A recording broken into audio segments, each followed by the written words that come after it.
గురుగారు 14 సంవత్సరాలు మాత్రమే రాముడు వనవాసం చేయాలని కైక ఎందుకు కోరుకుంది? ఈ 14 సంవత్సరాలకు ఉన్నటువంటి ప్రత్యేకత ఏమిటి? త్రేతాయుగం నాటి కైక గనక 14 సంవత్సరాలు అడిగింది. అదే కలియుగం నాటి వాళ్ళు కైక అయినట్లయితే యావజ్జీవితం అడిగేది.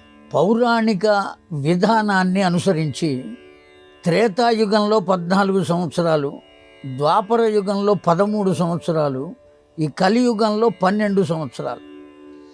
ఏదైనా ఒక ఆస్తిని ఒకడు అనుభవించినట్లయితే ఇక మరల ఆ ఆస్తి ఎవరిదో వాళ్లకు ఇవ్వవలసిన ఆవశ్యకత లేదు.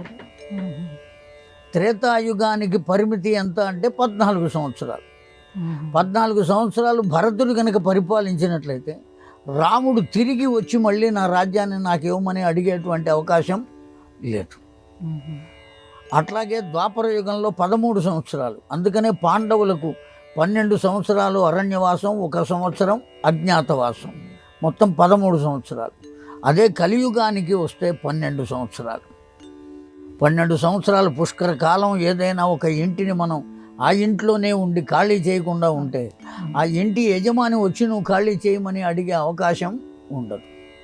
వాడు ఎంత అద్దె ఇస్తే అంత అద్దె తీసుకుని మెదలకుండా ఊరుకోవాలి తప్ప యాజ్ ఫర్ లా ఎన్ని సంవత్సరాలు ఉన్నాడు కనుక, పుష్కర కాలం ఉన్నాడు కనుక వాడిని ఖాళీ చేయమని, అతనంతటా అతడు ఖాళీ చేస్తే ఇబ్బంది లేదు, చెయ్యమని అడిగే హక్కు లేదు. అందుకని ఆ ఆస్తి హక్కు ఎంతకాలం ఉంటుంది అంటే త్రేతాయుగానికి 14 సంవత్సరాలు కనుక కైక కూడా ఎంతకాలం అని అడిగింది అంటే 14 సంవత్సరాలు.